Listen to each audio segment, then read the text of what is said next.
Hello student, current इलेक्ट्रिसिटीच्या part number 3 मध्ये आज आपण ऍप्लिकेशन्स ऑफ विस्टन्स ब्रिज बघणार आहे. पार्ट 2 मध्ये आपण ब्रिज कंप्लीट स्टडी केला होता. That is special condition of balance network. Wheatstone नेटवर्कची आपण स्पेशल कंडिशन बघितली होती. विस्टन्स नेटवर्क मध्ये आपण असे अरेंजमेंट होते. नेटवर्क मध्ये 4 रेजिस्टन्सेस होते आणि 4 रेजिस्टन्स हे क्वाड्रिलॅटरल फॉर्म मध्ये कनेक्ट केले होते.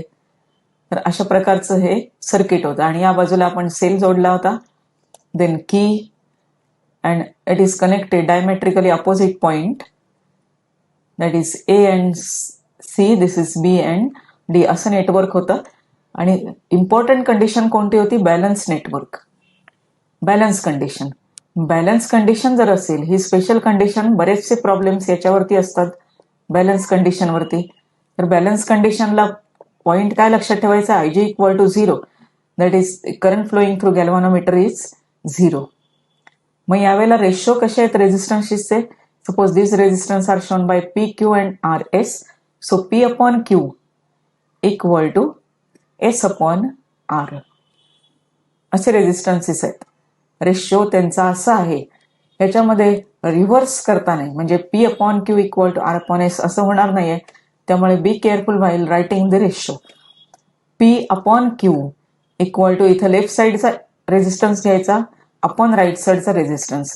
और you can remember in another way, P upon Q, take this branch, this is loop, आणि या लूपमध्ये हा रेशो घ्या पी अपॉन एस, आणि या लूपमध्ये क्यू अपॉन आर, असं सुद्धा लक्षात ठेवता येतं. So this can be written P upon S equal to Q upon R. तुम्ही कोणत्याही मेथडने लक्षात ठेवू शकता, पण हे रेशो असेच असले पाहिजेत. P upon Q equal to S by R or P by S equal to Q by R. आता याचं ऍप्लिकेशन आपण बघणार आहे. विस्टन्स नेटवर्कचं ऍप्लिकेशन, विस्टन्स ब्रिजचं ऍप्लिकेशन. विस्टन्स नेटवर्कची जी ऍप्लिकेशन्स आहेत, म्हणजे या विस्टन्स ब्रिजची, ती आपल्याला प्रॅक्टिकलला आहेत. म्हणजे प्रॅक्टिकल आणि थेअरी दोन्ही पार्ट तुम्हाला त्यामुळे सोपा जातो. थेअरीला पण प्रश्न विचारला जातो, प्रॅक्टिकल तर यावरती आहे ऍप्लिकेशन. याची 2 ऍप्लिकेशन्स आहेत, पण इथं आपण एकच स्टडी करायचंय थेअरीमध्ये, आणि दुसरं जे ऍप्लिकेशन आहे ते आपण प्रॅक्टिकलला पण करतोय. त्यामुळे दोन्ही तुम्हाला थोडं सिमिलॅरिटी आहे त्याच्यामध्ये, लगेच लक्षात येऊ शकतं. ऍप्लिकेशन्स कोणती आहेत? या विस्टन्स नेटवर्कची ऍप्लिकेशन्स जी आहेत ती कोणती आहेत बघा. Applications of Wheatstone bridge. आता जसं आपण आता ब्रिजचं स्ट्रक्चर काढलं होतं, म्हणजे ब्रिज आपण असं दाखवलेला 4 रेजिस्टन्सेस क्वाड्रिलॅटरल फॉर्म मध्ये, तर अशा पद्धतीचं न घेता एक मॉडिफाईड फॉर्म येतो जो आपण प्रॅक्टिकलला पण वापरतो. Modified form of Wheatstone bridge is use to determine unknown resistance. Resistance हा थोडा लो असतो, त्यामुळे त्याच्यासाठी लो रेजिस्टन्स डिटरमाइन करण्यासाठी विस्टन्स ब्रिजचा वापर केला जातो. पण जसं तुम्ही आता बघितला होता, क्वाड्रिलॅटरल शेपमध्ये हा नसतो, तर याचा मॉडिफाईड फॉर्म हा आपण प्रॅक्टिकलला वापरतोय. And what is the another use? It is also use to measure the quantities such as galvanometer resistance. आपण प्रॅक्टिकलला हे काढणार आहे, galvanometer resistance by Kelvin's method. Kelvin's या सायंटिस्टने ही मेथड दिलेली आहे, ज्यामध्ये विस्टन्स ब्रिजचा वापर केलेला आहे, पण तो मॉडिफाईड फॉर्म आहे. Another use is to determine or measure the capacitance, inductance and impedance. असे 2 युजेस आहेत. अननोन रेजिस्टन्सचा जो पार्ट आहे तो पार्ट तुम्हाला थिअरीमध्ये पूर्णपणे दिलेला आहे, आणि त्याचं आपण प्रॅक्टिकल पण करतोय. So let us see how the unknown resistance is determined by the modified form of Wistons bridge and what it is called. This form is called meter bridge. Meter ब्रिजचा आपण फॉर्म, म्हणजे विस्टन्स ब्रिजचा modified form जो आहे तो metre bridge आहे. So this is metre bridge. Metre bridge मध्ये components बघा काय काय आहेत ते. हा विस्टन्स ब्रिजच आहे, फक्त याचा मॉडिफाईड फॉर्म. म्हणजे याच्यामध्ये सुद्धा 4 रेजिस्टन्सेस आहेत, मिळणार आहेत. सेल आहे, की आहे, आणखी पुन्हा रिओस्टॅट आहे. तर अशा प्रकारचे हे इन्स्ट्रुमेंट आहे मीटर ब्रिज. मीटर ब्रिज हा मॉडिफाईड फॉर्म आहे विस्टन्स ब्रिजचा. तर याचं तुम्हाला जर परीक्षेला आला, हा थेअरीमध्ये क्वेश्चन आला, तर तुम्हाला याचं एक्सप्लेनेशन लिहावं लागतं. म्हणजे काय काय तुम्ही त्याच्यामध्ये जोडलेलं आहे ते एक्सप्लेनेशन तुम्ही प्रॅक्टिकल करणार असल्यामुळे हे एक्सप्लेनेशन तुम्हाला लिहायला खूप सोपं जातं. आणि नंतर actually formula for unknown resistance. आता इथं काय केलेलं आहे बघा, तर याचं एक्सप्लेनेशन वरनं तुम्हाला समजेल एक्सप्लेनेशन काय आहे. So see the explanation. Here is the explanation. याचं नाव आहे मीटर ब्रिज. मीटर ब्रिज हे नाव आहे. यामध्ये पहिला पॉइंट कोणता आहे बघा. So this is the first point. Metre bridge it consist of wire of uniform cross section. This is very important. Wire should be having uniform cross section and 1 meter in length. 1 meter in length. आता ही wire तुम्हाला इथं लावलेली असणार, इथं लावलेली दिसणार आहे. या वुडन बोर्ड वरती वायर ही स्ट्रेच ताणून लावलेली असते, पण त्याचा जी लेंथ आहे ती लेंथ 1 मीटर आहे. ती stretched on metre scale which is fixed on wooden table. Actually wooden board आहे हा. या वुडन बोर्ड वरती ही तुम्हाला प्रॅक्टिकलला हे सगळं ॲपॅरेटस समजणार आहे. The ends of the wire are fixed below 2 L shape metallic strips.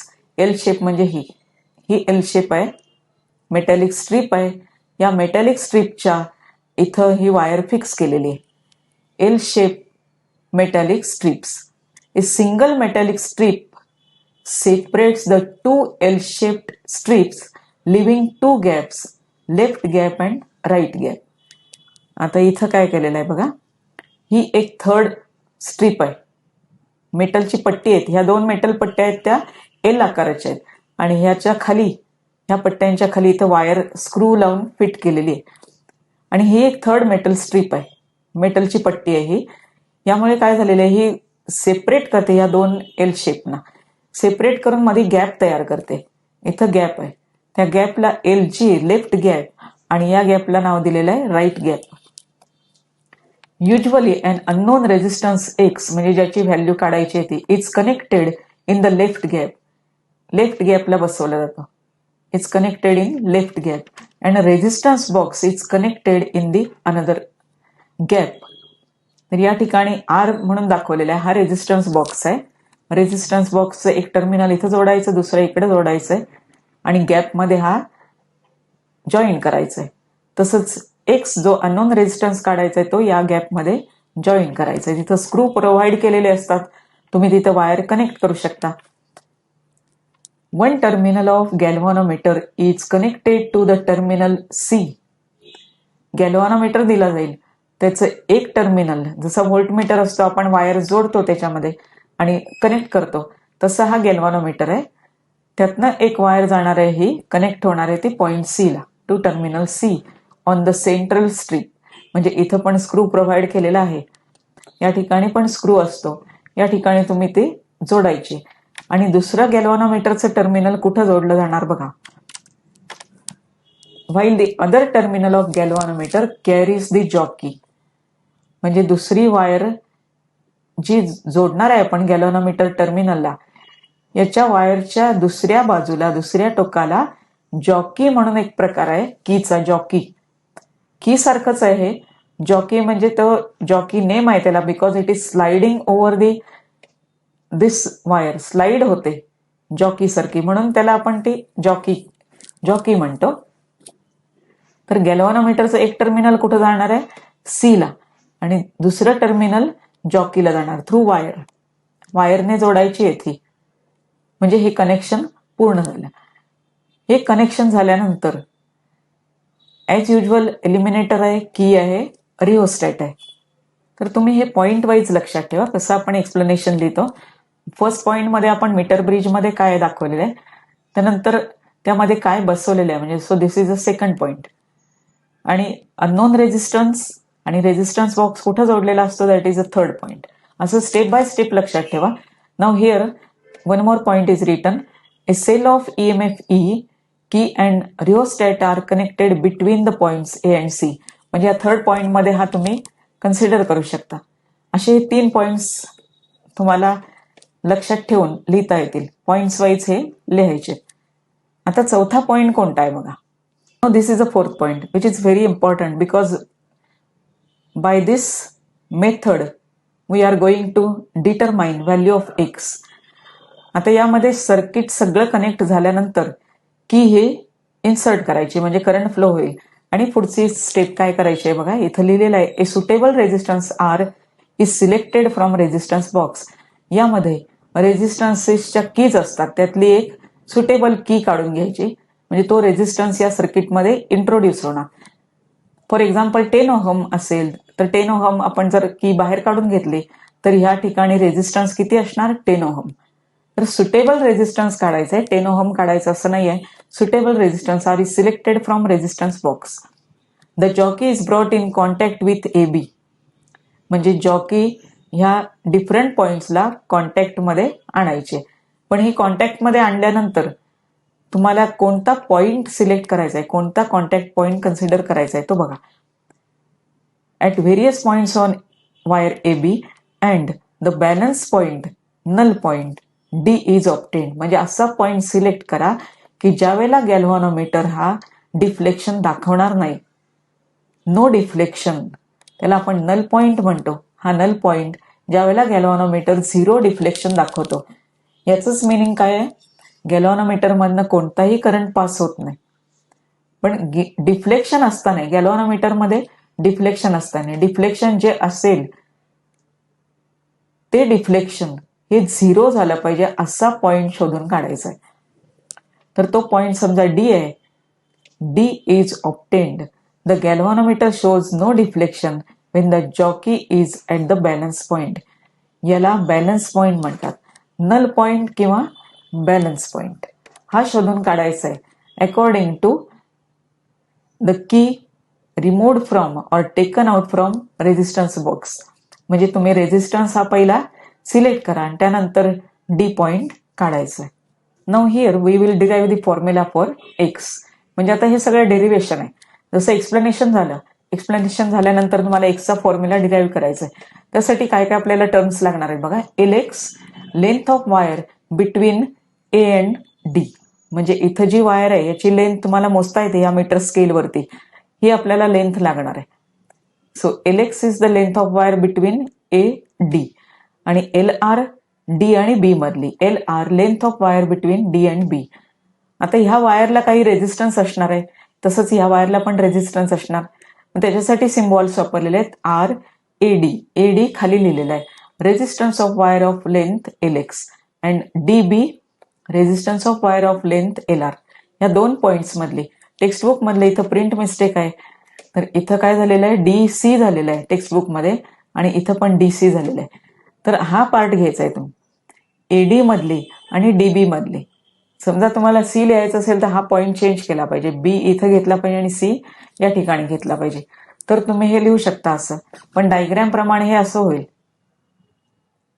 मग इथं फक्त काय नोटेशन्स घ्यायचे आहेत तर ह्या दोन पॉइंट्स मधला जॉईंट जो पॉइंट आहे इथं, जॉईंट पॉइंट म्हणजे नल पॉइंट, त्या दोघांमधलं डिस्टन्स ती लेंथ मोजायची आहे आणि ह्या दोघांमधली, ह्या दोन पॉइंट मधली लेंथ. तर अशा ह्या लेंथ लिहायच्या आहेत. तर तुम्ही बघताना हा पॉइंट कोणता आहे बघा. जर हा सी घेतला तर तिथं सी करा, बी असेल तर बी ठेवायचं आहे. त्याच्यामध्ये काही फरक होत नाही, फक्त आपल्याला लेंथ पाहिजे ही. आणि हे रेझिस्टन्सेस. आता इथं एक टर्म वापरायचे, since R is proportional to length. तुम्हाला पहिल्या व्हिडिओमध्ये मी सांगितलं होतं रेझिस्टन्स कशा कशावर डिपेंड असतो. त्यातल्या दोन टर्म्स ज्या आपण 11वीला बघितलेल्या आहेत. Resistance is directly proportional to length of wire, inversely proportional to area of cross section. Therefore, R is equal to rho L upon A. So, rho is specific resistance, or it is also called resistivity. Specific resistance. याला आपण specific resistance म्हणतो किंवा resistivity म्हणतो. तर दिलेल्या मटेरियलची, जे material वापरले आहे याची रेझिस्टिव्हिटी ही कॉन्स्टंट असते. स्पेसिफिक रेझिस्टन्स त्याचा कॉन्स्टंट असतो. त्यामुळे जर आपल्याला आर ए डी ह्या वायरची लेंथ माहिती आहे, वायरची लेंथ आहे या एल एक्स, मग त्याचा रेझिस्टन्स आपण काय लिहिलेला आहे, R A D. Area of cross section is same for through out the wire. दोन्ही वायर ज्या आहेत विभागलेल्या त्या दोघांमध्ये एरिया ऑफ क्रॉस सेक्शन सारखा आहे, फक्त लेंथ बदललेली आहे, त्यामुळे रेझिस्टन्स बदलणार. So therefore you can write this RAD is equal to rho LAD. LAD is nothing but LX. LAD म्हणजे LX आहे upon A. And what is RDB?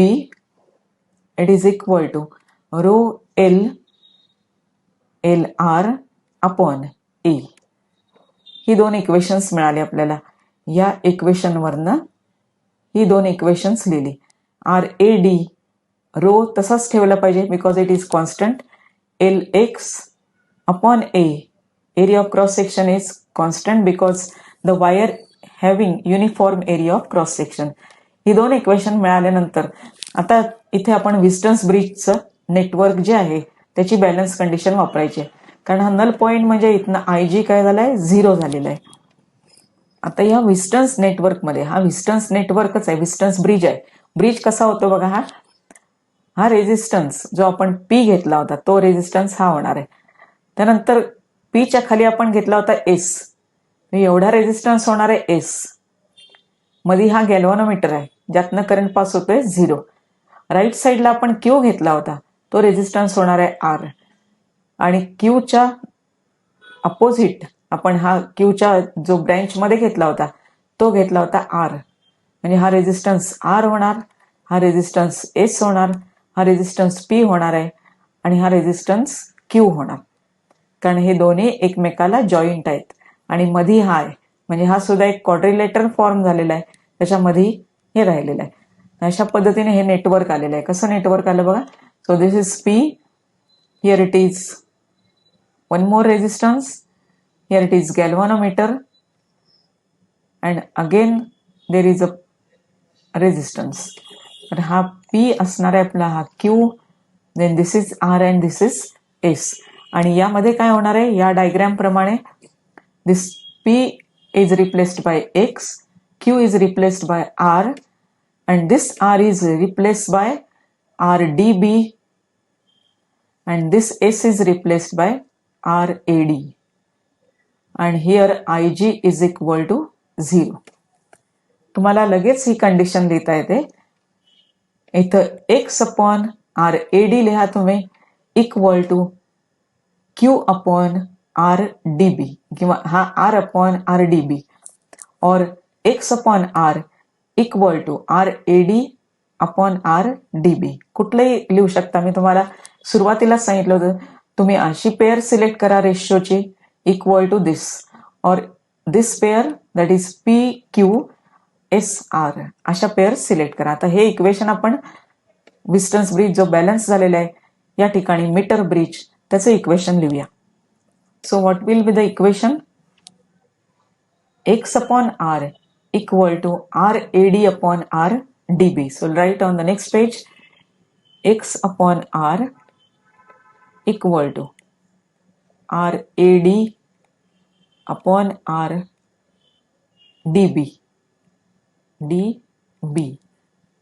Now put the values of RAD, that is rho LX upon A divided by rho LR upon A. So left hand side remains same. So here the term get cancelled. Rho cancel होणार आहे. Upon A, here it is upon A, so this term will also get cancelled. The term राहिली कोणती आहे बघा. Therefore X upon R equal to LX by LR. This is LX by LR. So you have to find the formula for X. X is equal to R LX upon LR. So this is the formula for unknown resistance when the network is balanced. म्हणजे या ठिकाणी काय केलेलं आहे, IG ची value ही 0 घेतलेली आहे. IG is equal to 0. त्याशिवाय तुम्हाला हा रेशो काढता येत नाही. IG हा 0च यायला लागतो तर हे प्रपोर्शन मध्ये असतात. So this is the formula for X. आणि हा फॉर्म्युला वापरून आपण प्रॅक्टिकल करणार आहे आणि ऍक्च्युअली अननोन रेझिस्टन्स डिटरमाइन करणार आहे. So there is one more practical, that is Kelvin's method. Kelvin's method हा सुद्धा एक तुम्हाला पार्ट आहे केल्व्हिन्स मेथड. प्रॅक्टिकल आहे तर त्यामध्ये रेझिस्टन्स ऑफ गॅल्व्हॅनोमीटर जी ची व्हॅल्यू काढली जाते. Determine resistance of galvanometer. थोडासा यामध्ये फरक आहे या सर्किटमध्ये, तो तुम्हाला प्रॅक्टिकलला समजेल. अशा पद्धतीने applications of Wheatstone bridge to determine unknown resistance of material of wire or unknown resistance.